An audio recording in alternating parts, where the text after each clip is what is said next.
I'm calling this meeting to order. This is a regular business meeting of the Redmond City Council held on Tuesday, January 6, 2026, commencing at 7 o'clock p.m. I will call roll starting with Council Member, I'm going to go in alphabetical order. Council Member Forsyth. Here. Council Member Kritzer. Here. Council Member Nueva Camina. Here. Council Member Prakria. Here. Council Member Soni.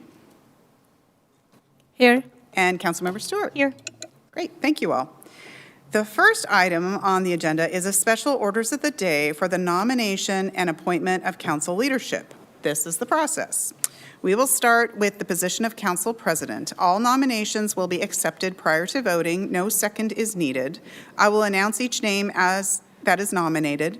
Debate on the qualifications of the nominees, if any, takes place. When nominations and debate are done, I will close nominations. Immediately following the close of nominations, voting will commence in the order the members were nominated. The first person to receive a majority vote will become the council president, and then we'll go through the same process for vice president. So with that, I will open up the floor for nominations. Councilmember Kritzer. I nominate Councilmember Melissa Stewart for president. Are there other nominations? I see no other nominations. Going once, going twice. Nominations are closed. Would you like to have any debate on the nomination? Would anyone like to say a few words? Councilmember Stewart. Well, thank you so much for the nomination, and Happy New Year, everyone. We have a lot of new faces here as well. Thank you for being here. I first want to thank the leadership duo of council members Forsyth and Kritzer for the last 4 years of really impactful leadership. Thanks to you, you navigated the return to this chamber as the pandemic loosened its grip. You advanced our team's priorities and refined systems to ensure Team Redmond is delivering on our community's most pressing priorities. And I have personally learned so much from the two of you, and I'm just deeply grateful for your leadership. I have 3 guiding principles as a council member, and I have shared these publicly before. I did prepare a couple of remarks just for my colleagues about how I would intend for these to apply as your council president, your team captain, your project manager. I think these are all synonyms. So the first is accessibility. I'll continue to champion accessible government in my individual service, and as your council president, I extend that same commitment to you. You will know how to reach me, and if you get my voicemail, I will call you back. And I want to offer a new practice for anyone who would like, and this is just based on the wisdom of our neighbors and some neighboring councils, for anyone who would like to set up a recurring check-in with council leadership. I'm offering to do that on a cadence that is most meaningful to you because I want your accessibility to your council leadership to be on the terms that are best for you. When it comes to preparedness, which is my second core value as a council member, I'll continue to show up prepared for the business of the day and work deeply with the council vice president and the mayor to ensure that agenda setting best matches the needs of our city. I'm also passionate about making sure that each council member has the tools and resources they need to serve our city. And this includes helping our committee chairs succeed in their role as subject matter experts and efficient facilitators of our council business. From my perspective, council leadership is a team sport, and I'm really eager to build on what was achieved in the last couple of terms. And my third value as your council member is consistency. So I'm committed to showing up for Redmond's values. We've done great work when we've stood for our values in this chamber, outside this chamber. And as your team captain, it would be my job to ensure that each of us has the chance to do that each council member has a chance to share their unique perspective, that all of our voices are considered fairly, and that Team Redmond can confidently exit these chambers each week knowing that we did good work. So those are some of the ways that I would expect to be able to approach the role and look forward to the discussion and the work ahead in the year to come. Thank you so much for the nomination. It's a real honor. Any other debate on this item?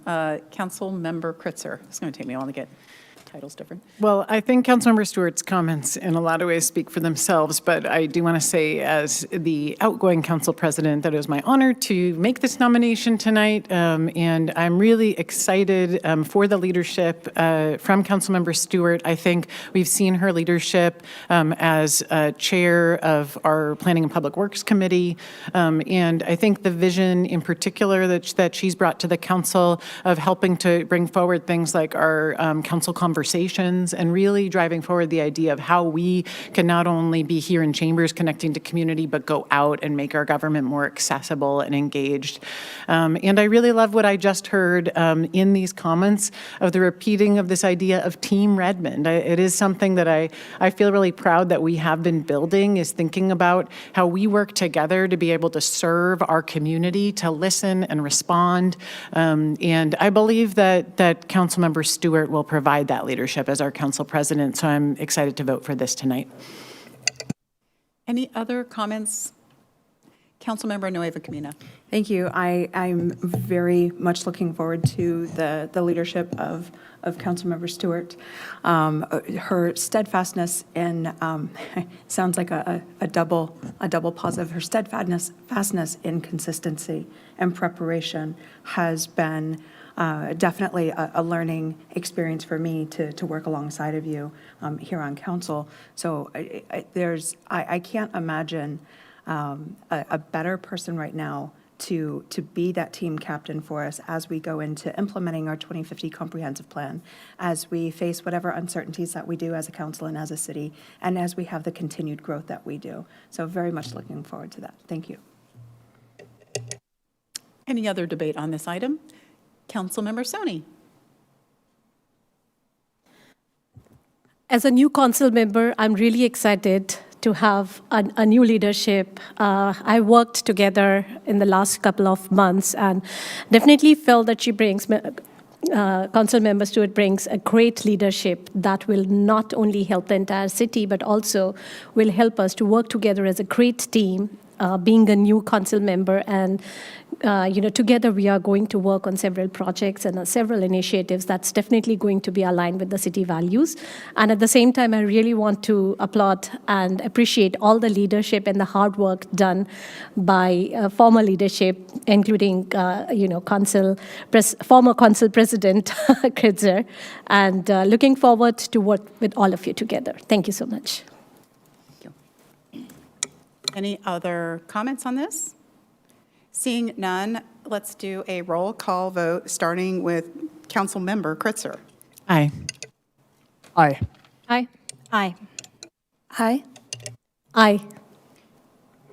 And that is a 6-0 vote by unanimous vote. We now have a new Council President Stewart. Congratulations.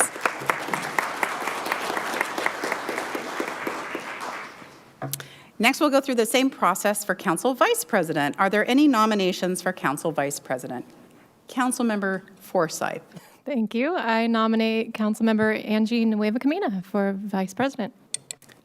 Are there any other nominations for Council Vice President? Going once, going twice. And nominations are closed. Councilmember Nueva Camina is our nominee for Council Vice President. Is there anyone who would like to debate or speak to this nominee? Councilmember Forsyth. Thank you. I'll start by saying it has been an honor to be in the council leadership role for the last 4 years.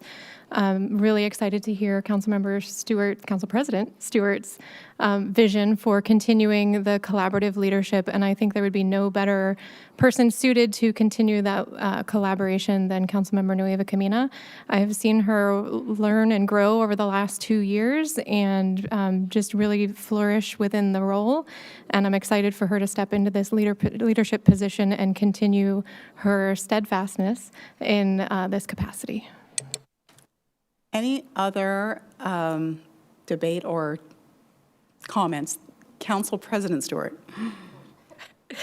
Well, thank you so much. I am so excited to vote tonight for Council Member Nueva Camina to become our new Vice President and to join the council leadership team. Councilmember Nueva Camina is a values-driven leader and time again has been able to provide a true north in sometimes the conversations here, especially late at night. We are dealing with a lot of information and a lot of points of consideration, and Councilmember Nueva Camina always knows true north, and she always knows how to focus our conversation. It would be an absolute pleasure and a joy to work in deep partnership with her to help lead our team over the next couple of years. Councilmember Nueva Camina, would you like to say anything? Well, first of all, I'm deeply honored to be nominated for this. To be able to serve our incredible city in this capacity is an absolute honor. Thank you for the nomination. My sincere gratitude to the fellow council members for their trust and their confidence in me. And for me, in our earlier meeting, we were talking about not getting hung up on titles. And this is not just a title for me. It's a responsibility to serve our community, of course, with integrity, because all of my conversations come down to that, is with integrity and collaboration and vision. As Vice President, my commitment would be to work alongside in tandem in partnership with Council President, as the precedent has already been set, along with council members and our community to ensure that every decision that we make reflects the values and the needs of our city. Together, we will focus on transparency and inclusivity and progress as we move forward. Building a city where every voice matters and every opportunity is accessible. Great, thank you so much. Councilmember Kritzer. Well, a lot has been said, and to honor Councilmember Nueva Camina, who I think doesn't like to have the same thing said twice, I will just say I'm so thrilled to vote for Councilmember Nueva Camina to be our vice president. She is an inspiring leader, and I feel really lucky to have been able to serve with her the last few years, and excited to see her step into this role and be able to, with Council President Stewart, work to ensure that we are working on the most critical things, that we're moving along our biggest initiatives, and really bringing that keen, detailed eye that Councilmember Nueva Camina has, as well as I think Councilmember Stewart said it, that values-driven leadership. So thank you for stepping up to lead, and I'm excited to vote. Any other comments on this nominee? All right. Seeing none, this will be also a roll call vote, and I'm going to apologize now because I'm going to talk about people being presidents or vice presidents, whether or not they are. Or it'll take me a couple of terms to get it all right. Starting with Councilmember Kritzer. Aye. Aye. Aye. Aye. Aye. Aye. And with a 6-0 vote, it is unanimous. We now have Council Vice President Nueva Camina.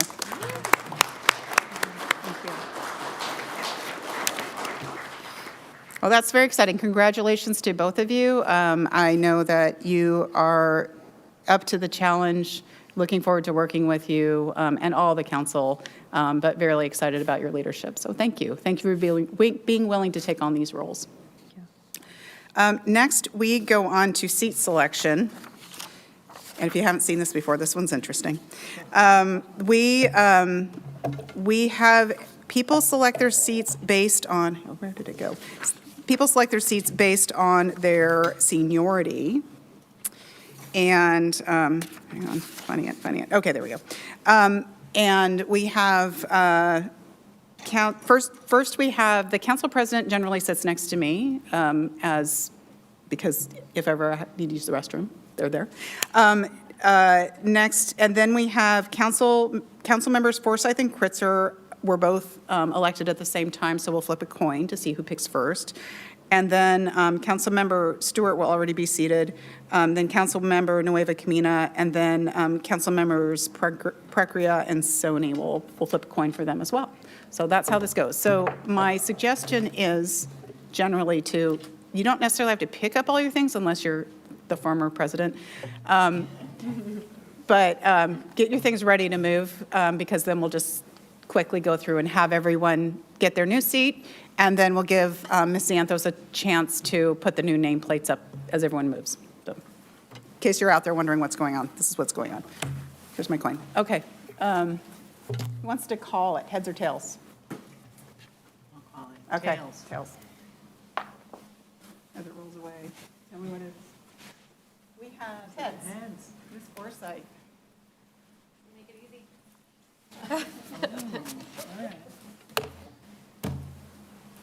All right, and you're next.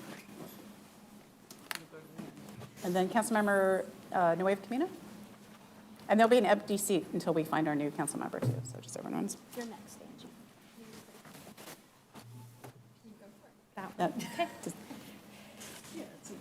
And then, oh, I'm sorry. I'm going to flip a coin for both of you. Who wants to call it?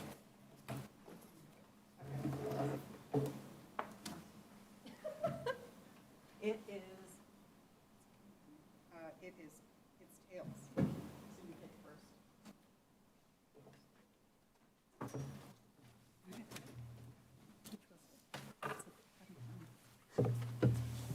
So for the interim, Vanessa can move down.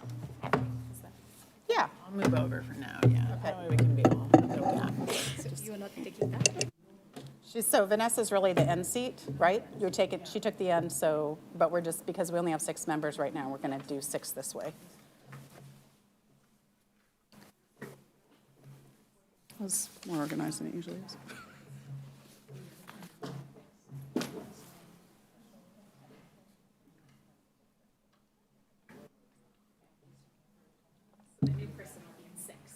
Okay. Okay. Oh, they'll be in 5 then. Because Menka's going to be right next to Vanessa. All right. Whatever works. Oh, it's so close. It's so close over here.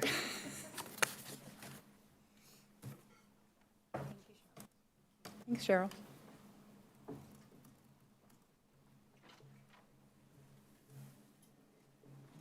Ready? Oh, yeah. Remember how to use this thing. All right. I think we're good.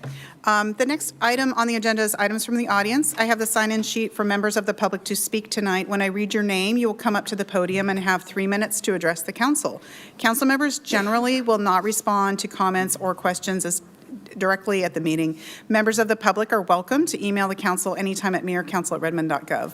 The views stated by members of the public do not represent the opinion of the City of Redmond, and as a reminder, RCW 29B 45010 prohibits any public comment during the council meetings in support or opposition of ballot propositions, measures, or candidates. All comments must pertain to the City of Redmond business as indicated on the sign-in sheet.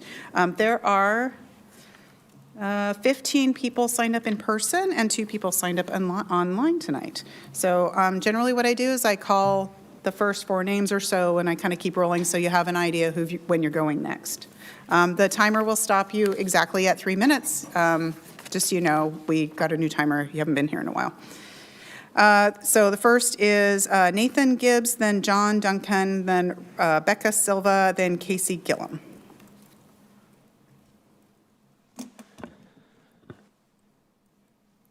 Good evening, and thank you for this opportunity to speak before the City Council. My name is Nathan Gibbs.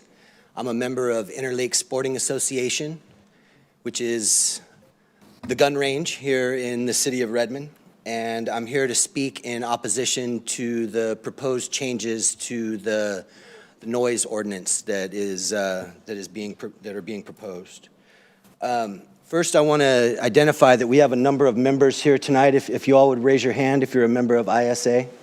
Thank you very much. You can see that. And so, as you can see, we have a diverse membership, and I think it's important to dispel some of the common misconceptions about who frequents a gun range. We're not all of the same demographic. We're not all of the same political ideology. We're a diverse group.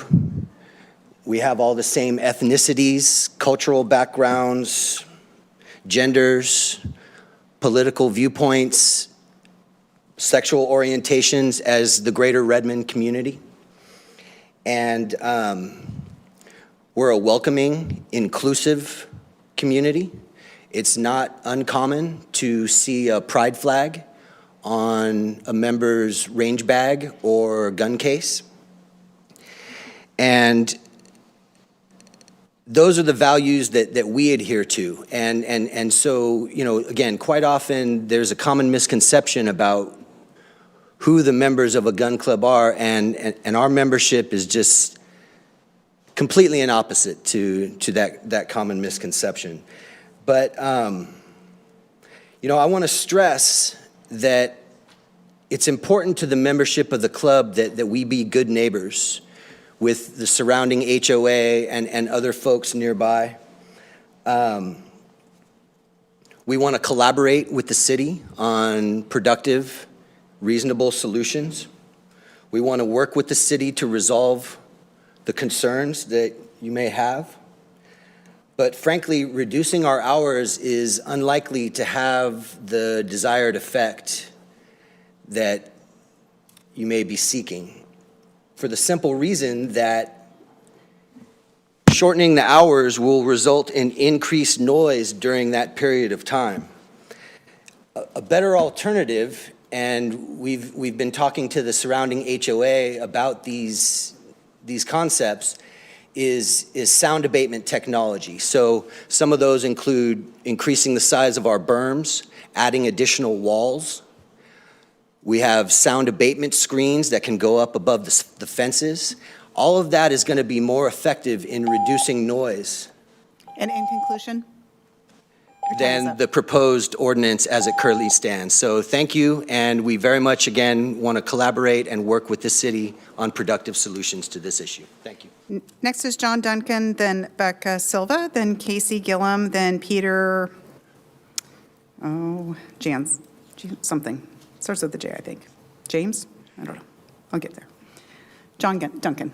Thank you. My name is John Duncan. I'm also here about the noise ordinance and the impact on Interlake Sporting Association. I'm a 30-year resident of Redmond up on Education Hill. What I can say most importantly for the council and the mayor is that we have, over the past 4 or 5 years, more than 2,000 plus members and guests that are also Redmond residents in the surrounding area that will be impacted by these things. We have the Boy Scouts, we have the Girl Scouts, we have Eagle Scout projects that are on way. We have a domestic victims self-defense program. We're part of this community. My wife, my 3 Eagle Scout sons, my Boy Scout troops, my Girl Scout troops, all of those persons are going to be impacted by this noise ordinance. So I want to make sure I point out to council that we're a very large organization. I've been a member and an officer in many times at Interlake Sporting Association, and I've seen it grow just like I've seen this city grow, and we need to be responsible and safe in how we look at how we moderate noise and all the other things. Truthfully, we're probably one of the safest ranges, not in the state, but on the West Coast. And we need to be we need to understand that and be appreciated, understand that we're also using the best sound technology that we can to mitigate these things. What I also want to say is our membership comes from, I've lived on Education Hill, English Hill, Avondale, Bear Creek, Overlake. Our members come from all over this area, and we're your coworkers, your family, and your friends. We work at Microsoft. I'm an ex-Microsoft lawyer. I'm an ex-lawyer for Stryker, as well as Physio Control and Trend West Resorts, all on Willows Road. We have members at Overlake Church. We use these facilities, and we're here to collaborate with the city and moderate these things, but we need reasonable discussions on what we're doing, and I need you all to understand that your conceptions probably of who we are probably very inaccurate, but that's okay. We all operate from a position where we don't know, and now we're letting you all know who we really are, and I just want to make sure that you understand we're your coworkers. We work all over this city. We live here as well, and we just are coming to City Council and the administration for your reasonable discussion on sound mitigation. Thank you very much. Next, excuse me, next is Becca Silva, then Casey Gillum, then Peter, starts with a J, I think. Then Brian, I think it starts with an R. Good evening. Thank you for the opportunity to speak tonight. I'm here to share my perspective on the draft noise ordinance before it comes before council, specifically as it relates to firearms and shooting range noise, and why this issue matters personally to me. The draft proposed defined operating hour limitations for authorized shooting ranges. While I understand the intent behind these limits, I'm concerned that they may unintentionally reduce access for people like me and many other responsible gun owners who rely on evening and weekend hours to train. Many of us are working adults, caregivers, or shift workers. For us, access to range time isn't about convenience.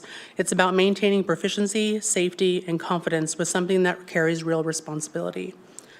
I appreciate that the draft ordinance acknowledges the psychological and physiological impacts of excessive noise and attempts to balance public health, safety, and welfare. I believe that's also important. But I also ask that the city consider the positive psychological and social impacts that shooting ranges provide to their members and guests. As a minority woman going to the range, I entered what is often seen as a male-dominated space with hesitation. I expected exclusion, I expected judgment, and I honestly didn't know if I would find a place there. What I did find instead was community, inclusion, and support. That sense of connection naturally creates accountability. People look out for one another, ask questions, and step in when something doesn't feel right. Because of that culture, I chose to take on more responsibility and become a range safety officer. In that role, I help enforce safety standards and ensure that members and guests are learning in a calm, structured, and supervised environment. This role supports public safety beyond the range itself. Because consistent access allows people to train regularly, follow safety protocols, and correct unsafe habits. Open and accessible ranges allow safety officers like me to educate and reinforce responsible behavior. For many of us, the range is not just a place to practice. It's a place of accountability and community. Those connections help people stay grounded, build confidence, and approach firearm handling in a responsible, safety-focused way, building foundations for meaningful relationships and genuine support systems. That sense of belonging matters. That sense of confidence matters. That psychological safety and community support matter. And those outcomes are also public health benefits. When access is limited, those opportunities for connection and training are reduced. Maintaining reasonable access supports not only individual safety, but our shared goal of a safer, more informed, and more connected community overall. I respectfully encourage the city to carefully consider whether fixed hour limitations are the most effective way to address noise concerns, or whether alternative approaches could preserve both community well-being and continued access to safe, lawful shooting ranges for patrons like myself. Thank you for listening and considering my perspective. Next is, though I appreciate the applause, we actually asked for there not to be any noise comments after anyone's statement, so those are our rules in the chamber. Next, we have Casey Gillum, then Peter J., then Brian, I think R., then Sam Spinrad. Thank you for letting me speak. My name is Casey Gillum. I'm also a member at Interlake, here to talk about the proposed changes to the noise ordinance. I'm a firearms instructor, and I primarily work with individuals in the queer community. As you could probably imagine, at this point in time, there are a large quantity of folks within the community that are becoming interested in purchasing firearms for the first time, if not just for the fact that they might lose that right soon. Interlake is, as Becca said, safe, inclusive, and with our hours in the way that they are now, you have space. You're not packed into a line, you're not overwhelmed, which for folks who are neurodivergent can be a very pleasurable experience. We have bathrooms, agendered, the doors lock, and they're clean.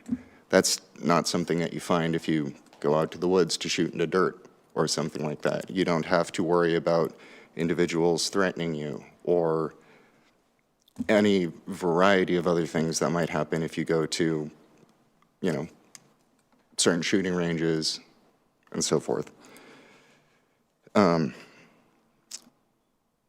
Yeah, the accessibility and diversity of the club are very important to what I do and, you know, our existence as a club. And limiting our hours of operation will reduce quite a bit of, that. For instance, if we are not allowed to be open on Sundays, that excludes any practicing members of the Jewish community. I have several friends that are practicing Orthodox Jews. They cannot do any work, which includes recreational activities, on Saturdays. They also all work Monday through Friday jobs. Well, yeah, that's it. Thank you very much. Next is Peter, maybe Jantz, Brian Rowe, Sam Spinrad, and then Aaron Hamilton. Good evening, Mayor and council members. Thank you for the opportunity to speak this evening. And Mayor, Right in the mic. I There you apologize go. for my appalling handwriting. My name is Peter Jarvis, and I've been an observer of these proceedings for 6 months. I've been really impressed that this city can pride itself in its inclusivity and stakeholder engagement in the decisions it makes. It really does lead with empathy. The noise ordinance, which is still in draft form, is seriously flawed and was developed without consultation or subject matter expertise. It ignores the solutions that we have built with our neighboring communities and those neighboring HOAs want and we are prepared to fund. More importantly, it will fail in the real world.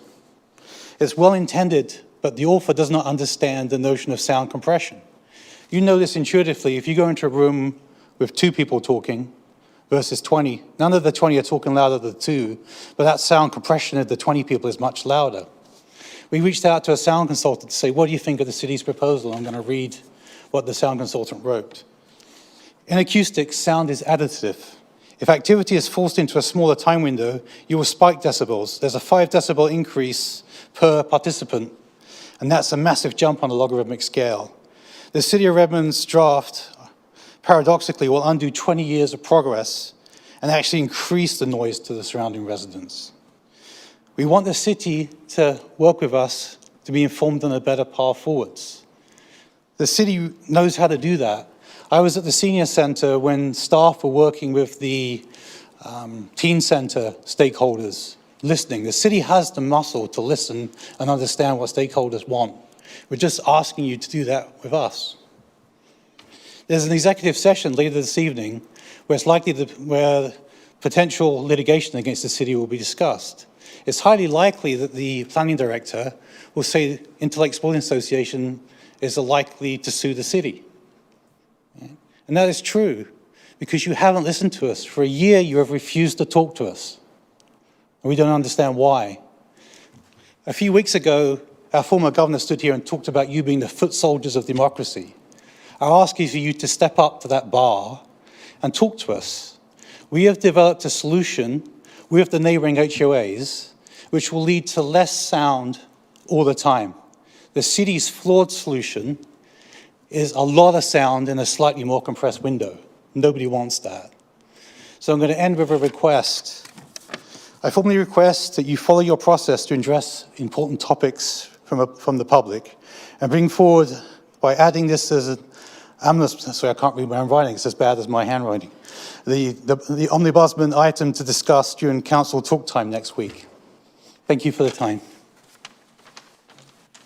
Next is Brian Rowe, maybe? Sam Spinrad, Aaron Hamilton, and then Wolf Adriatico.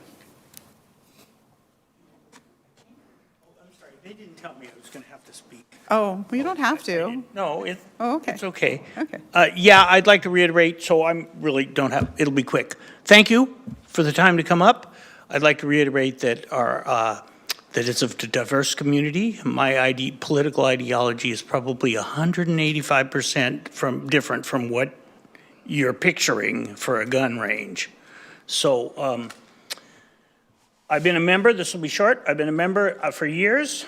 My wife passed away, I still work, so reducing the hours would make it much more difficult for me to get in. I'm not sure how I would work it out. So it's a community for me. I'm close to many people there. It's a support. I was worried about being lonely when my wife died. This is really helpful. And the reducing the hours would make that more difficult for me. So, okay? Thanks. Thank you. Next is Sam Spinrad, then Aaron Hamilton, then Wolf Adriatico, then Alex Zimmerman.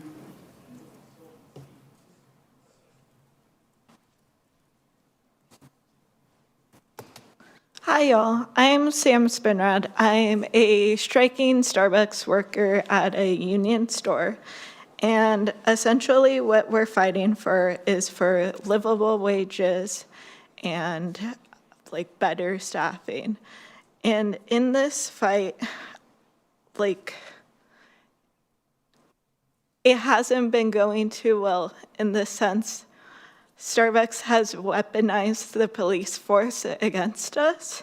So when we go out to picket at other stores, which we are legally allowed to do, we get the cops called on us and they threaten to arrest me nearly every time.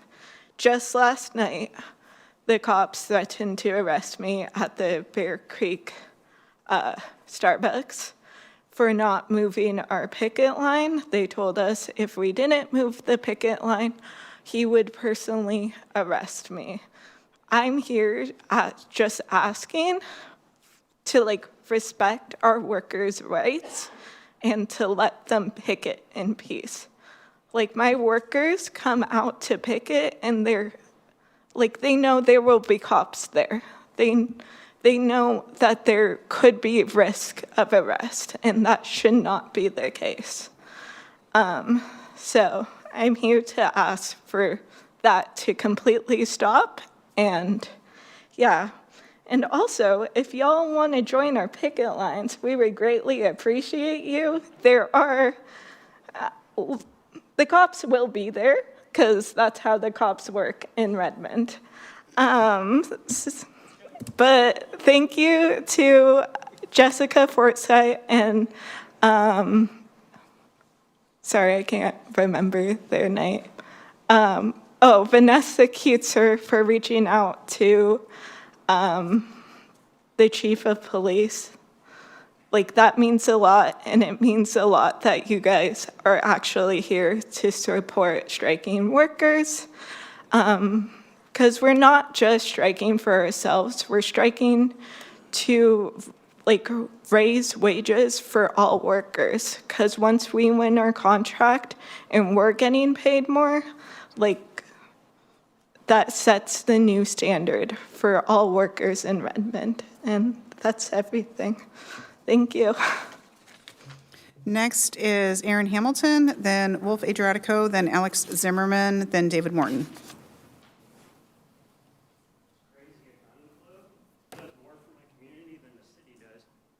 Wild.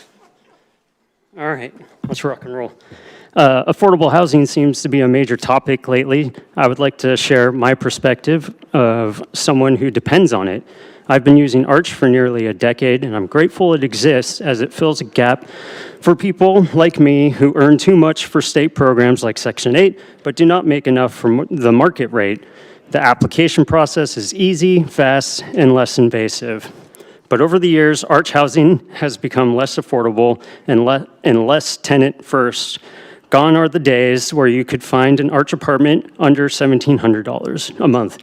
Since 2021, my Arch rent has increased by 43%. I pay around $2,100, including utilities, for a one-bedroom. I don't consider that affordable housing when the average for a real one-bedroom is around $2,300 and $2,700. 50% of my income goes just to rent, and it should only be 30%. My medical insurance has increased over $500. Utilities, groceries, all have increased. My annual cost of living adjustment was only $88. This isn't sustainable, but somehow I'm able to make it work by cutting as much as I can. I started looking at options, but due to specific circumstances, I must remain in the 98052 zip code. Arch apartments are scarce, highly competitive. When a unit comes available, you have to jump on it now or it will be gone. For me, one time I had to avoid losing an opportunity. I had to pay rent on 2 apartments at once and drew from savings to secure a rent low enough to absorb some annual increases. It's crazy that staying in a place for more than a year has become a luxury for people. What little availability there is, the rent was $1,900 to $2,000, which isn't great or affordable, but $1,900 is better than $2,100. The price is misleading. In the current building, I don't have to pay for parking or internet, which I thought was a standard for all Arch units. It isn't, and it should be, so I would be paying for parking, which is $150, and internet, which is over $100, and utilities, which is between $100. So I would be paying more for a smaller studio that they claim to be a one bedroom. It's hard watching this council and mayor give so much praise to these developers and companies for their affordable housing efforts when the data and real life experiences don't justify it. They don't actually offer a lot of inventory. They do the bare minimum that the city and Arch requires, and even then there's plenty of loopholes for them to get around everything. Using my building as an example, it has around 200 and 300 apartments, only 7 are Arch. Doing more research, these numbers are best estimates. Redmond has around 25,000 to 30,000 apartments. 750 to 1,000 of Your those time is up. are clear. Next up is Wolf Adriatico, and then Alex Zimmerman, and then David Morton, and then Cordero Taveras.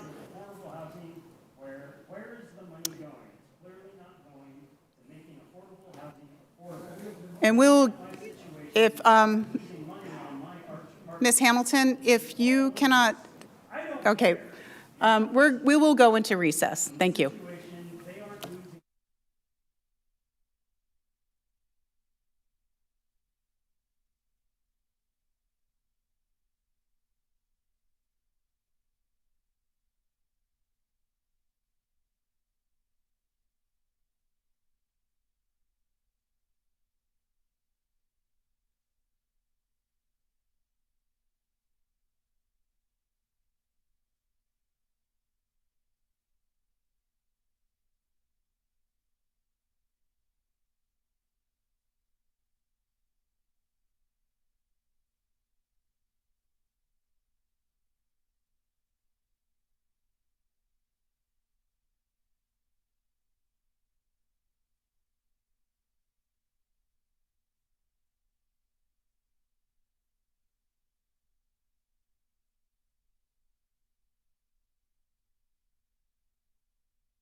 And you're back on?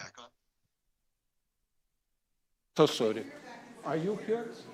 I'm so sorry. And we're back in session. Next up, we have Wolf Adriatico, then Alex Zimmerman, then David Morton, then Cordero Taveras. Hello, I'm here to talk about the Old Firehouse Teen Center. Given the fervent passion surrounding my stated topic, I would like to contextualize my peers' abridged words to the newly sworn council members and the listening public chronologically. In 1950, the building now known as the Old Firehouse Teen Center, OFH, was built. It served as Redmond's first city hall, police and fire station, jail, and later YMCA. On July 29, 1985, Seattle enacted the Teen Dance Ordinance, Ordinance 112373, which imposed vague, strict provisions on teen dances, including a $1 million liability insurance, $3 million adjusted for inflation, effectively banning not only dance events, but all ages music events in general, as police interpreted the law to include dancing at such events. The previously booming music culture crashed as bands were driven away. Amidst this, former Mayor of Redmond, Rosemarie Ives, and Kate Becker converted OFH into the OFH Teen Center. a city-funded all-ages music venue. With local artists flocking to OFH, estranged punk youth began to trust the establishment, and for a while it seemed like Redmond government actually cared. Fast forward to mid-March 2025. Out of nowhere, OFH staff are informed that the city is closing OFH at the end of the month, prohibited from telling attendees this fact, and given no instruction on what to do to prepare. Teens who knew disseminated this to distraught friends. After 2 agonizing weeks, services moved to Redmond Community Center in Miramar Village, RCCMV, come April. To simplify, almost nobody was or is attending the new location. Understandable with the depressing, hellish environment. The community sought amicable engagement with the city and was met at every turn with snarky vitriol, disrespect, condescension, and deception, shattering any trust built over the decades. In conclusion, this is an issue worth researching and it is worth resolving, as its effects are far-reaching and will not fade over the coming years, just as they have not faded this past year. Thank you. Next, we have Alex Zimmerman, then David Morton, then Cordero Tabares, and then Bob Yoder. I'm so sorry. I'm so sorry. Yeah. Hi, my name is Alex Zimmerman, and I want to speak something about crime. What as I see here from council and mayor. So 6 months ago, I go for election for King Country Mr. Council. Zimmerman, What? you are sharing with us your candidate profile, and it is against our rules to talk or share anything about running for office. No. I'm talking about, stop interrupt me. I'm sick for this. For Point of years. order? Yes, Council President. The speaker needs to speak to an item of city business. Well, you're supposed to stop and talking to me. Why you cut my time? You want talking? Stop time. Or Mr. this I want Zimmerman, talking can you about speak to this an because item you are of business criminal. in regards to the city of Redmond. What? Please speak to an item of business in regards to the city. Exactly, I will speak about this because it's very serious problem. Okay, you don't want to listen about this, I will talking about something different. You guys look to me like a children from 5th grade. You don't know we have a 2, 3 separation of government. Executive, legislative, and judges. She cannot make decision. It's a council meeting.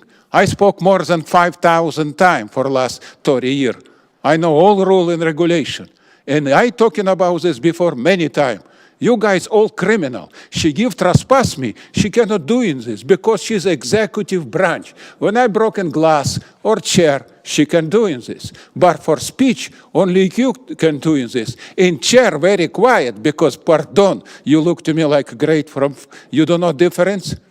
So we have a constitution. Yes, exactly. And I talking about many times. You look, these people who here, they're a freaking idiota. Because it's go for many years, and nobody knows this. Why she control your meeting? She executive. She cannot do in this. You supposed to be controlling. Chair supposed to be make decision about everything. You understand? No. I spoke before with you many times. That's not working because you all freaking criminal. You all bandita. You don't understand? It's a constitutional crime. She talking, she choice, make decision, cut, trespass. She cannot do in this. She's executive branch. Are you understand difference between executive branch? When last time you read us Constitution? State or Washington? Huh? When? What is you quiet now? Are you freaking idiota? We have 3 different branches. Each branch is supposed to be have doing what is supposed to be. She a criminal. It's a constitutional crime what she doing. In civilized country, she supposed to be going to jail for 20 years. Only chair can make decisions. This okay, stand up America. And you people freaking a bunch of idiots. I never see you talking about.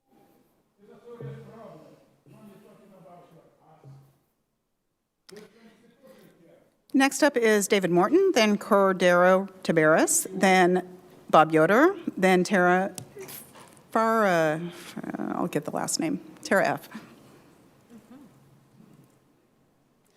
Good evening, council members and mayor. I'm David Morton. I'd like to comment on the recently adopted 2025 Environmental Sustainability Action Plan, or ESAP. First, we appreciate the comprehensive engagement process that shaped this plan. Partnerships with United Hub, El Centro Cultural Mexicano, and Indian American Community Services demonstrate commitment to inclusive climate action. The 184 community questionnaire responses and numerous focus groups show that this plan reflects this community's priorities. The 5 Big Moves framework provides clear direction, particularly Big Move 1's focus on existing buildings, which generate 70% of Redmond's greenhouse gas emissions. The Energy Smart Eastside program has already completed 101 retrofits in Redmond, proving that residential electrification is achievable. However, reaching the target of 4,051 heat pumps by 2030 requires increased funding for this program and expanded outreach to multifamily properties and income-qualified residents. Implementation capacity is particularly concerning. The 2025 ESAP contains 63 actions, many of which require significant staff time and resources.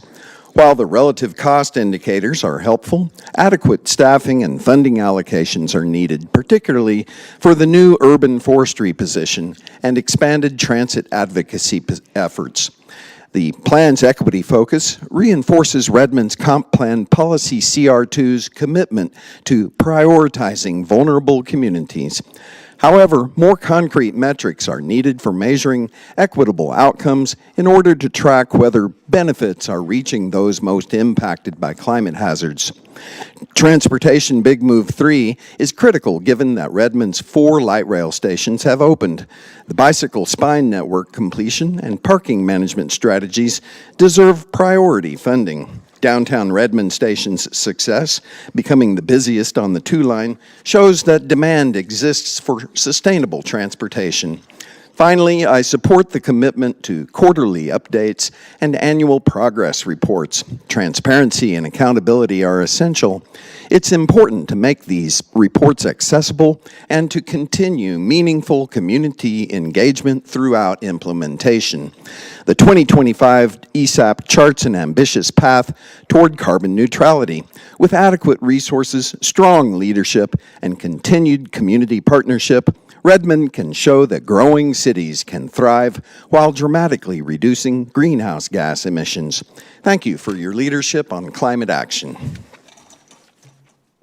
Next is Cordero Taveras, and then Bob Yoder, Tara Fairway, I think, and then Emily. Hi, my name is Cordero. I'm a Starbucks shift supervisor. I'm also here with Sam Spinrad and the Starbucks Workers United efforts. I'm here to share my story about what I've experienced working through having my store shut down, having unfair labor practices exercised against us, and also pushing for just better wages in the city of Redmond based on my experiences. I lived here for the last 5 years. I moved here from California. I was able to do so through Starbucks, thankfully. But unfortunately, living here on my own has been hard. It's been a challenge I've been able to do through perseverance, through the efforts of just living frugal and taking advantage of any resource I can. I take advantage of the Arch affordable housing, and my rent every month is about $17.25. I need a 5 times, someone to co-sign for me needs to make 5 times my rent. I can't afford that on my own. My take home is $2,900 to $3,100 a month based off of $25.94 an hour wage. I make about 35 hours a week working at Starbucks, but that's hardly enough to get by. I have to pay about 70% of my monthly income just to pay for rent. And that's not on top of $200 utilities, $80 phone bill, $65 internet. Gas is about $45 a month for my car. I'm fortunate to have people that have provided things for me, such as groceries over the time that I've been here. I'm also fortunate enough to have a car. I know many of my coworkers do not have this luxury. I have many coworkers who make much less than I do, and they can hardly afford an apartment on their own. I was hoping to bring up the issue that maybe Redmond could set its own standard for a minimum wage, considering that I don't want to have to live off of the chance that my $500 at the end of the month goes into paying for car maintenance, which could be $100 to $200, or a potential medical visit, which could cost anywhere from $300 to $500 given the issue. Even a dentist visit can cost that much just for filling a cavity. And I hope that this council takes it seriously that Redmond is not easy to live in when you don't make a lot of money. I thought I made a lot of money considering I started at $13.50 an hour back in California as a barista. And now that I'm a supervisor 5 years into working at Starbucks, it's become a lot harder to justify that I'm actually making a living wage. I thought I did, but it doesn't feel that way living here. And especially I'm surrounded by so many buildings in such a wonderful city. It feels nice serving this community. Many of you probably know me from the Bella Bottega Shopping Center, Starbucks. I worked there ever since I moved here, and now it's gone. And they only gave me a 3-day notice until they closed our cafe, and I was scared that I would have to move back home or be living with other people who probably didn't want me to live with them. I'm very self-driven, and that wouldn't be possible if it wasn't for the fact I make do with being frugal with the wages that I have. So I hope this council takes it seriously to consider giving Redmond its own minimum wage that can help for people like me to afford living here, so I'm not scared of going homeless. Thank you. Next is Bob Yoder, then Tara, and sorry, I keep messing up your last name, and Emily. Hi, Bob Yoder, Education Hill. Nice to see the whole new council here, and congratulations to your new officerships and the new council members. I just happened to read the article. They're talking about noise with the shooting range, and there's an article in the Seattle Times about gas-powered leaf blowers, and that has been a big issue. The doctor here brought it up before, Dr. Morton, over and over and over again, and a lot of cities are now regulating those, so I would like you to rather focus on that and then deal with them later, or put them on the back burner, or just really look into and do some due diligence research on these gas-powered blowers. I've got the noise coming into my house every other morning. On the good side, congratulations on the LEED Platinum Senior Center. I was in there today playing pickleball, and then there were 4 other ping pong tables on the other side, and we're just having a really good time. You could see the red oak tree from in there. I've been spending a lot of time, as you know, on the operation, on the pay plan and on the compensation. I can't get it all done here verbally, but I think if you net it all down, I think we really need an organizational chart. Right now, the one we have, I guess it was just formulated. I don't think we even had one up until the last 2 or 3 weeks. And I think we really need to include the fire chief and the police chief in the flow in the organizational chart. They're our most important workers, executives that we have, and we can't deny that by not including them in the chart, even if it takes a dotted line or whatever. So please do that if you would. Also, it'd be nice to have the deputies in there listed, because you started off with 1 deputy per director. Now it seems like you're up to 2 deputies to director, and it gets confusing after a while. So if you could get the directors up underneath the deputies underneath the directors on the flow chart, it would be a tool in a way for the new council members that are coming on board. They could get some substance of what's going on within the city. So that's about all I have to say. I agree with the equity concerns that's it. Thank you. Next is Tara Faraoui. Was that even better? I don't know. That was great. And then Emily. Okay. Hi, thank you for the opportunity to speak tonight. My name is Tara Faraoui, and as a Redmond resident and a member of Adult Competition Gymnastics Club, I would like to advocate for creating more outdoor exercise installments, calisthenics parks specifically, So these are, you may remember the pull-up bar, pull-up station that was near the old senior center that was removed during renovation. Over the past few months, I've talked with many other residents, and these are people of all ages, seniors, young adults, who have told me how much they also have missed having that pull-up station to exercise and just having outdoor equipment to freely exercise. By calisthenics parks, I mean just like pull-up bars, parallel bars, monkey bars. These are affordable, low maintenance, and accessible equipment. They can create inclusive fitness spaces where people of all ages and abilities can freely exercise together. Last month, Parks Commissioner shared results from a community survey showing that there was strong demand for adult fitness programs and accessible outdoor recreation, especially among seniors and families with children under 13. And Parks Commissioner have already acknowledged there's a strong community interest and that a new installation as a replacement of what we had before could be used to see how much engagement it gets for creating larger installations. Park Commissioners Lindsay Falkenberg and Sonia Parsi have been strong advocates. I would like to ask for your support to help move this forward, and I really believe that this could be a very small but meaningful addition to Redmond Parks. Thank you so much.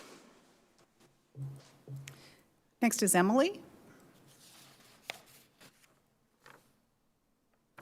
Emily? Going once, going twice. All right, we have 2 people signed up online, and we will call them in order, Joe Kunzler and Max Roman.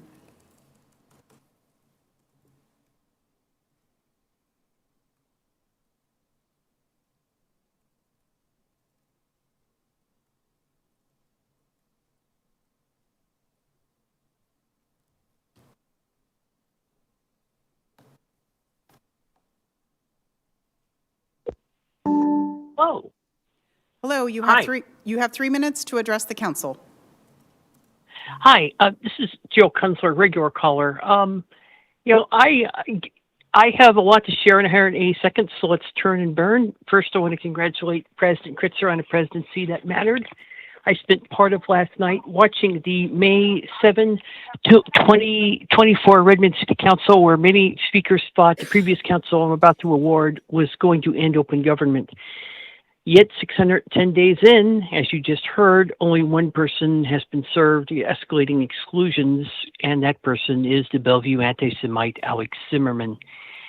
So I want to quote a Jewish American politician to you about January 6th. Elaine Warria. Elaine Warria said today, and I'm sorry I have to read this instead of having the audio queued, which was my original plan. Mr. Kunzler, you need to speak to items of city business, not national politics, please. All right, I'll bring it back to city business very quickly. That, as Warria said, quote, living in a free democracy is not self-executing.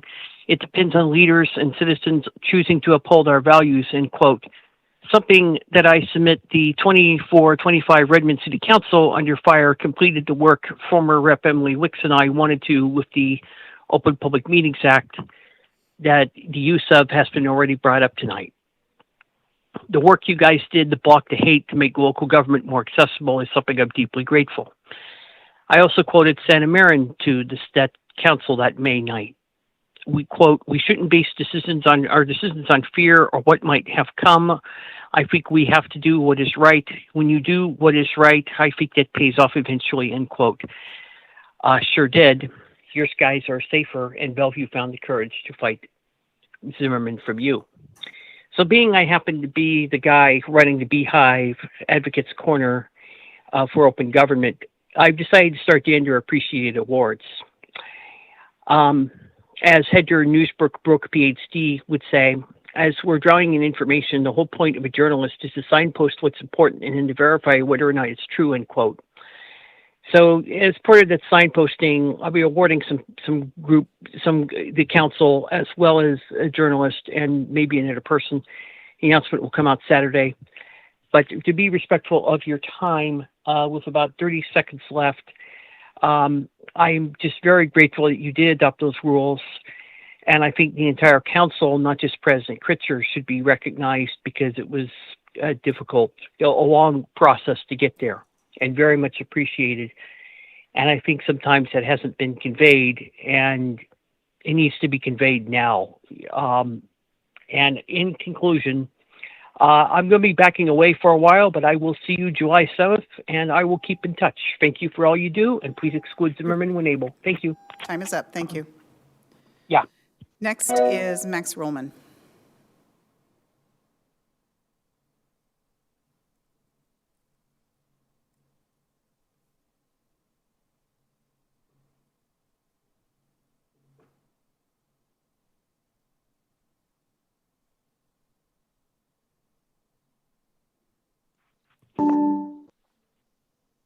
Hello?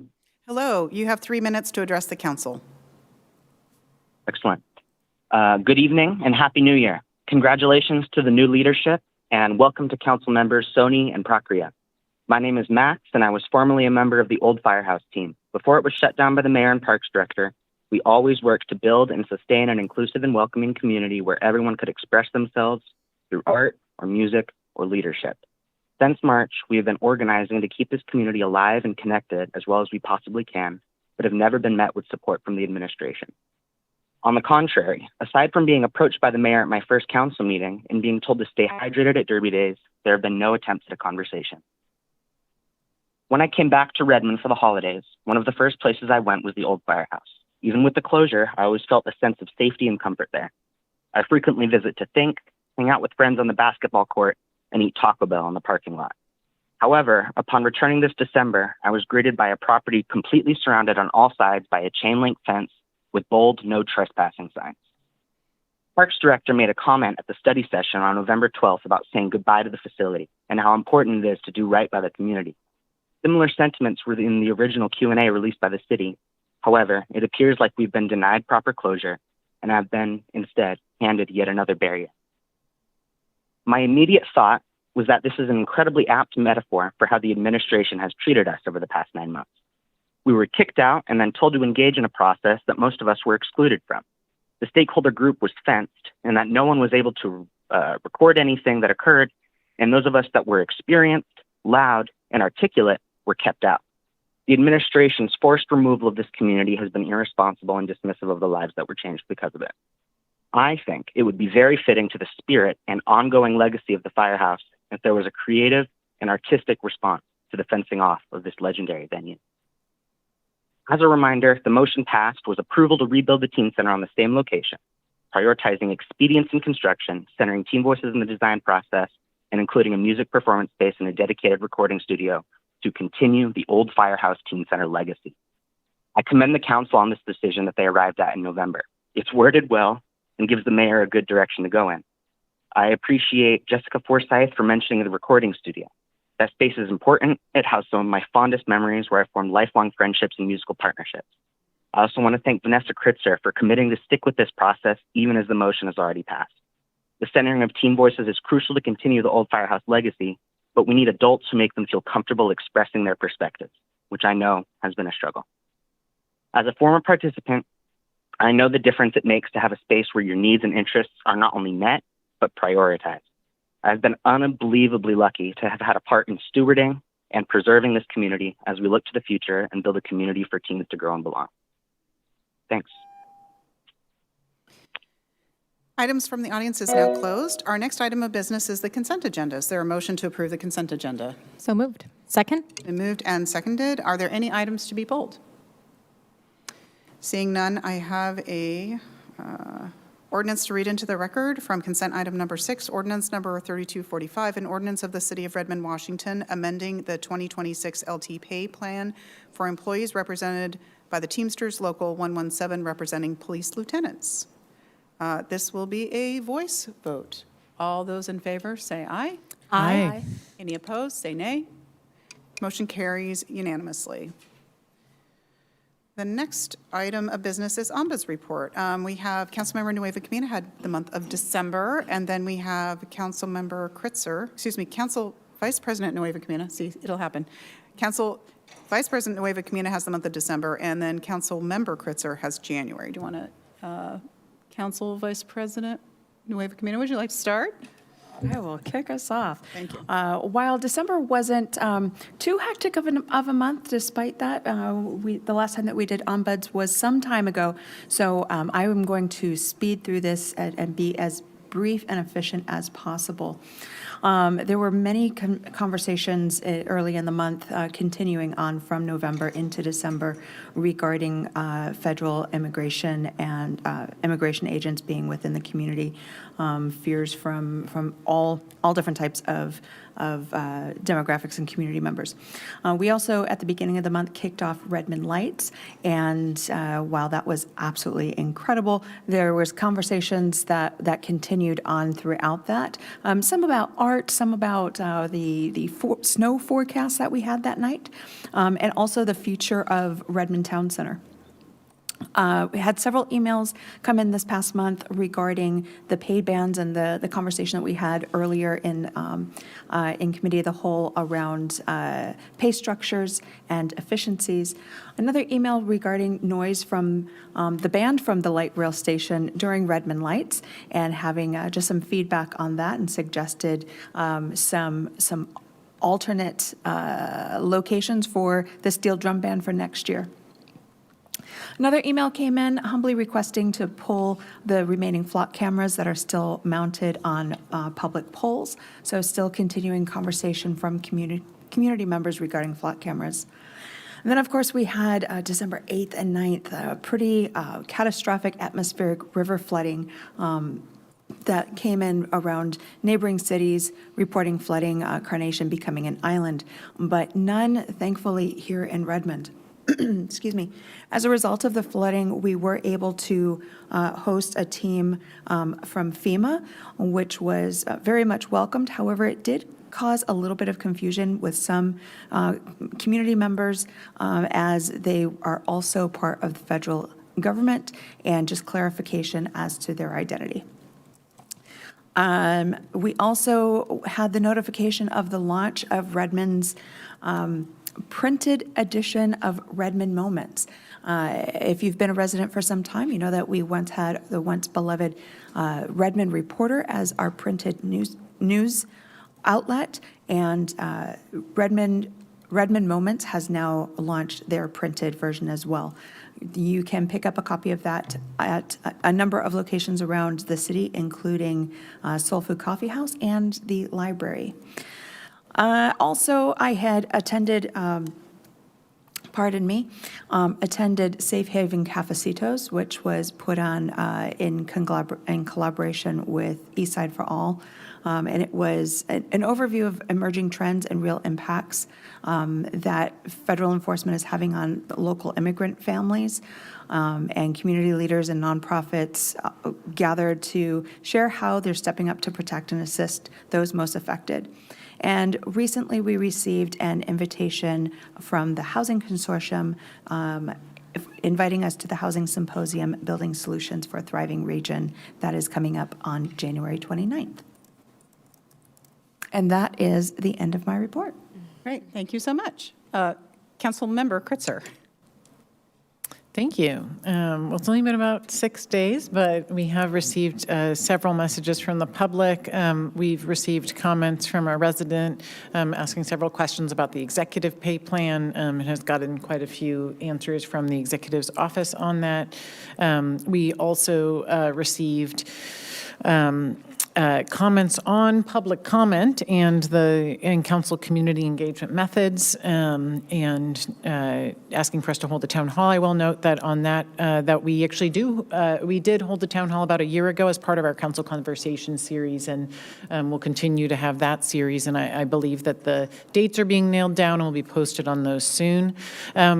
We also heard some feedback on alternative crisis response and de-escalation being done by our public safety officials, and and commending them for that work. We also received some questions about recology, and I also got some additional resident questions to me as we now have a new waste hauler service. And Public Works responded to a resident that had written to the whole council and mayor about that. And one note for the listening public is you might have a new pickup day, so check it out. I know that I had to remind everyone in my household about a different pickup day and new processes. This kind of goes into some of the events, but I will note that it was really great to be able to cut the ribbon on the new Recology store this last in December, and to be able to celebrate that. If you haven't looked at it, it's in Bella Bottega, and you can go in and be able to recycle all kinds of hard to recycle or dispose of items there, and they can give you a list of the things you can bring in there, and then also give you advice if there are things they don't take of the ways to be able to dispose of that. So I think it's going to be a great opportunity for our public, but definitely switching to something new is going to be a muscle. And Recology, also one of the things that I learned when I went there is that they have people who are zero waste navigators and kind of customer service people that will respond to residents as we go through this transition to help people to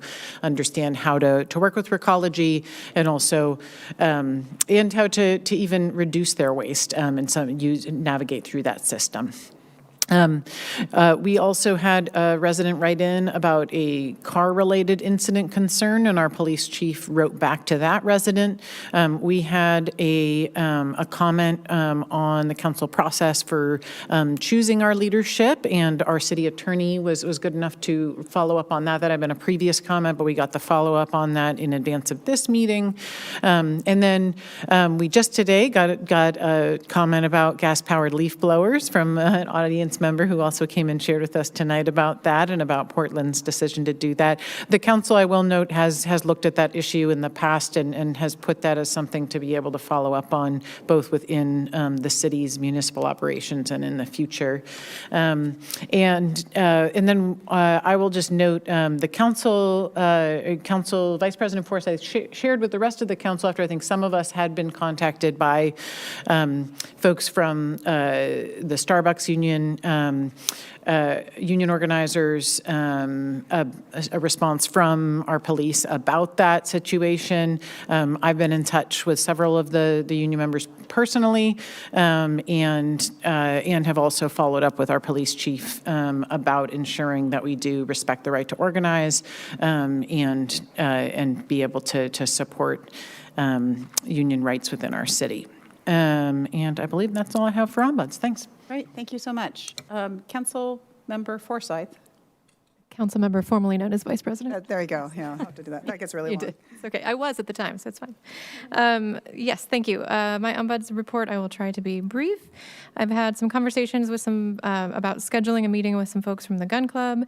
I attended that same immigration community conversation that Council Vice President Nueva Camina attended.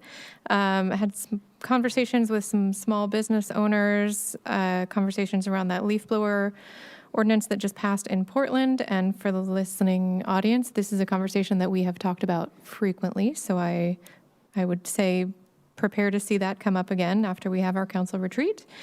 Spoke with the striking Starbucks workers. Thank you to those who came tonight and testified. I will be following up with you. Update to the council vacancy process to update the gender inclusivity on that form that was not there prior. Conversations around the flooding and support around flooding, and alerting some of our community organizations that FEMA was in town for that, so that they could let their communities know, so they could hopefully be less fearful of unmarked vehicles in the area. Conversations around renter protections, and conversations at the state legislative level around flock cameras and some legislation that is being developed around that. Thank you. Thank you. Any other ombuds? Council President Stewart. Thank you. I held my office hours in December. Those same hours will continue in 2026. So I will be at the Redmond Library from 3 to 5 p.m. second and fourth Thursdays of each month. My table is just kind of behind the circulation desk. And if you ever need to find this information again, you can find it on my council profile on the city website. So a couple of the topics we discussed at my last office hours were around housing affordability, especially for seniors and folks on fixed incomes. We discussed the city's relationship with flock cameras and the council vacancy process. I also gathered some feedback on the transportation master plan that council is set to adopt next month. Many awesome community members have sent me some questions and feedback that I have not fully collated, but once I have a chance to deep dive on that, I'll send any of my remaining questions over to the staff. I had an opportunity to be a guest speaker at the Overlake School for a class of students that was studying homelessness. Their focus was on promoting the value of permanent supportive housing and their creative solutions for funding that type of housing. It was a really great conversation. And I introduced a local business owner to relevant city staff to explore a partnership in their home health business. Thanks. Thank you. Any other ombuds items? Okay, seeing none, next is committee reports. Are there any committee reports? Councilmember Forsyth, it's just going to take me a while. Thank you. In December, had a planning meeting for East Trail as the co-chair, and we were setting up the 2026 schedule. And I am excited to share that I was recently appointed to the AWC Education Committee, so I will be starting that when we are in Olympia for Action Days. Yeah, congratulations. That's fantastic.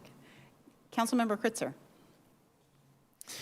I attended my final SCA board meeting. Unfortunately, due to scheduling conflicts, I'm not able to continue to serve on that board. But at that final board meeting, I will note that one of the things that we did was we both approved regional appointments for elected officials. We also approved regional appointments for staff on regional committees.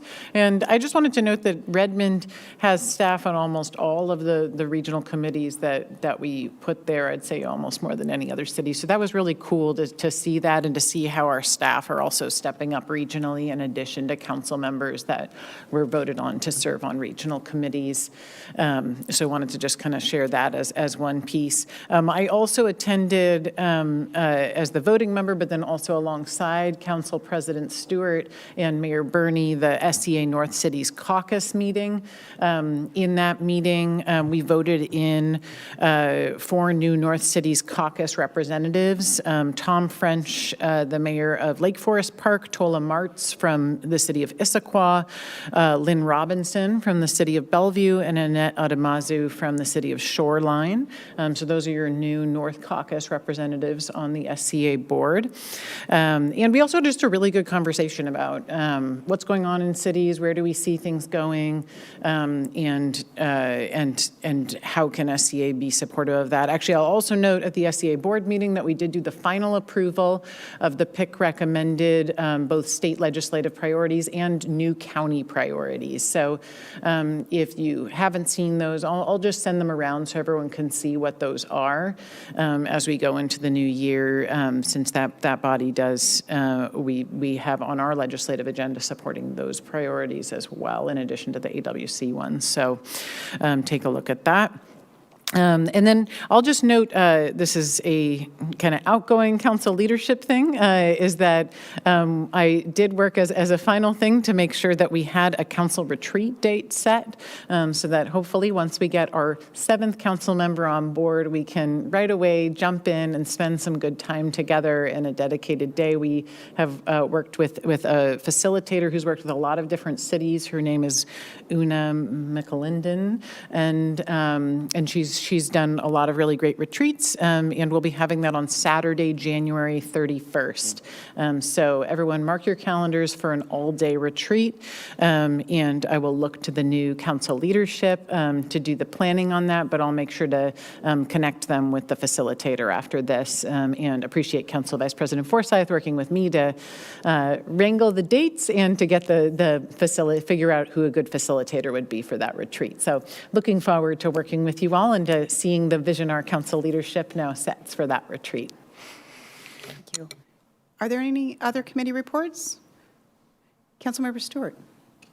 I'll first discuss the SCA ones, since Councilmember Kritzer acknowledged many of those. I did have a follow-up meeting of the Sound Cities Association Public Issues Committee nominating committee. So we did the nominations, then I serve on the PIC where we approved the nominations, and then the board took care of the rest, which I really appreciate. The 2 SCA committees that I have been appointed to, I will be continuing on the King County Growth Management Planning Council, and new this year, I will be serving on the Regional Water Quality Committee. And I was elected PIC Vice Chair, again, the Public Issues Committee. So for our new colleagues, the Public Issues Committee is a monthly meeting of all of the member cities of the Sound Cities Association, and we review and discuss regional issues so that then we, the PIC representatives, can come back to the council and discuss these issues and be able to take positions as a coalition. And so I will be the Vice Chair of that committee this year. Earlier tonight, I chaired our first Committee of the Whole for this year. Planning and Public Works included a preview to our quarterly CIP study session that's coming up later this month.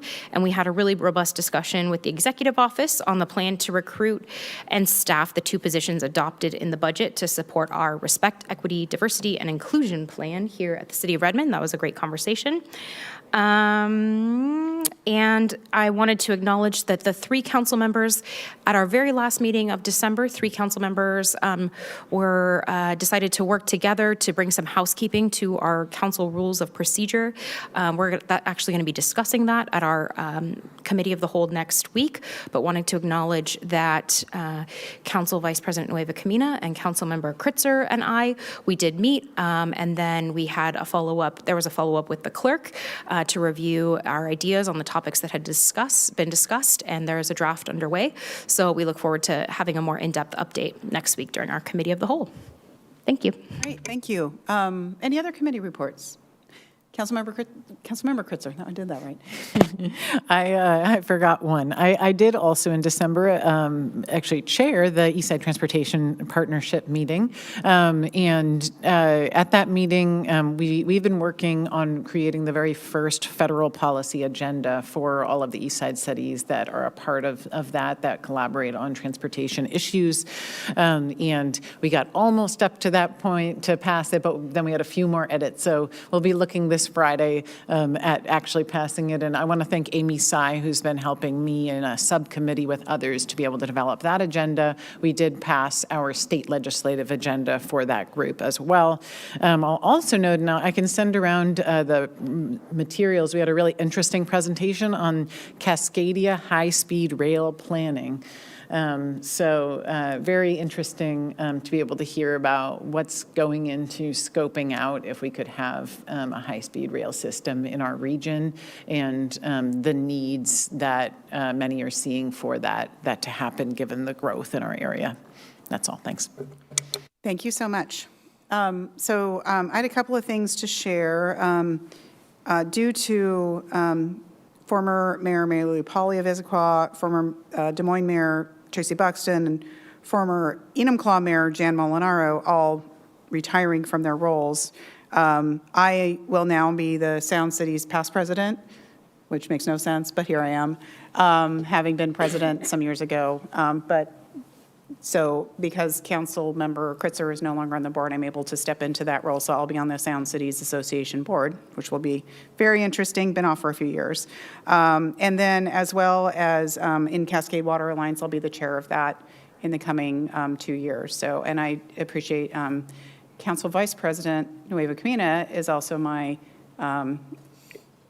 she's my alternate, but she's at every meeting, so it's fantastic to get to continue to work with her, but I'll be chair of that. And so for our new council members, wondering about all these committees, I have a long list of appointments of committees that the city has, as well as there's a couple, or one, at least one that the council makes decisions on as well for appointments. And so I'll be working with council leadership around the appointments that I'll be making, and I'll be probably talking to each of you about if you already have things that have appointed you, do you want to stay on them or do you want to switch, and then what other things are available. So just know I'll be reaching out in the next few weeks to kind of sort out that all the appointments. One is PIC, as Council President Stewart mentioned. We'll need an alternate for that, which I will give all of you great detail about all those things. But I just want to kind of give you a heads up that that's what will be happening in the next couple of weeks to kind of sort all of that out. So don't feel left out if you don't have a committee to report on, because you will soon. And we appreciate you being willing to serve our community like this. It's really, really helpful and impactful. All of the work that we do, not just in the city of Redmond, but also regionally, to ensure that not only are we sharing all the wonderful things we do in Redmond, but also we're learning from all of our other cities in the region as well, making sure that everyone in our region has a chance to thrive. So more to come on that. Any other committee reports? Okay, I think we're good there. We have an item of new business. Is AM number 26-005, approval of the 2026 non-represented pay plans. Is there a motion to move this item? So moved. Is there a second? Second. It's been moved and seconded. I have some ordinance to read, so I'll do that right now. Ordinance number 3246, an ordinance of the City of Redmond, Washington, amending Pay Plan E in order to set salaries for the executive employees of the year 2026, providing for severability and establishing an effective date. Ordinance number 3247, an ordinance of the City of Redmond, Washington, amending Pay Plans N and N-S in order to set salaries for the non-represented employees of the year 2026, providing for severability and establishing an effective date. Ordinance number 3248, an ordinance of the City of Redmond, Washington, amending Pay Plans G-S in order to set salaries for the general supplemental employees for the year 2026, providing for severability and establishing an effective date. Is there any discussion on this item? Council Member Kritzer. Thank you. Really appreciated the discussion in committee today to be able to dive into some of the concerns and issues that we had. And I really want to thank the mayor for her commitment that in particular, as we make this change around the deputy executive department director and we establish a new assistant COO and to be able to use that position of the Deputy Executive Department Director to be able to establish a well-leveled position to work on diversity, equity, inclusion, performance, and strategy, and that the mayor has committed to come back to the council around the hiring of that position and the scoping of it, so that we make sure that we maintain a really strong position there while also fulfilling the budgeted intent to have both a more senior position in that area as well as a support position that also can bring some deep expertise and be able to engage with community deeply as we envision when we set the budget to have at least 2 support positions, but also to make sure that we have the capacity so that we have it throughout our organization. So appreciate this, and I also look forward, as I mentioned in committee, to us having a bigger discussion and hearing more about the vision for the executive's office when we get to the budget and talking more about just overall how we think about our staffing plan. So thank you very much, and I'm happy to vote for this tonight. Thanks. Thank you. Any other comments on this item? Seeing none, this is a voice vote. All those in favor say aye. Aye. Aye. Any opposed? And that carries 6-0. Thank you all very much. Thank you for your work on all of this, and thank you, Director Laird and others for putting in the work on this. Thank you. With that, we have reached the end of our items for in the public meeting. We have 2 executive sessions. One is to consider the selection of a site or acquisition of real estate by lease or purchase from RCW 4230-110-1B for 15 minutes and then the second is potential litigation, RCW 4230-110-1I for 20 minutes. Per state law, the executive sessions are closed to the public. Action will not be taken following the executive sessions, and the meeting will adjourn. I'm going to give us a few minutes to get there. I want to get a picture with council leadership. So we're going to start the executive session at 8:40. We will be done with executive session at 9:15, and there is no action following it, and the meeting will then be adjourned. So with that, thank you all very much, and I'll see you in executive session.